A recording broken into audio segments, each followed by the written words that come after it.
তোমার নামে কসম খেয়ে কইতাছি আমি ভালো যাবো, বেবাক খারাপ কাম ছেড়ে দেবো। তুমি যা যা কইবে আমি তাই তাই করো, তুমি যা চাইবে আমি তাই করো, তুমি শুধু আমার ভালোবাসা দাও। রাস্তায় মেয়েরা এমন ভাবে তাকিয়ে থাকে, মনে হয় ওদের হারিয়ে যাওয়া জামাই আমি।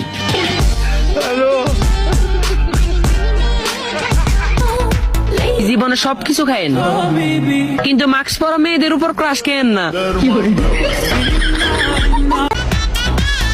আসসালামু আলাইকুম আন্টি। তোর মাই আন্টি, তুই আন্টি, তোর চোদ্দ গোষ্ঠী আন্টি। अले अले ले मेरे बाबू ने खाना नहीं खाया। আমারে চিনচ, আমি সানডে মানডে ক্লোজ করছি, 1-2 খালাস করছি, সিস্টেম চালু কইরা আজ এখানে দাঁড়াইছি। পাঞ্জাবি বললে তোমার কাছে আমার কেমন লাগে পাত্র হিসাবে? আমি পাঞ্জাবি পরছি।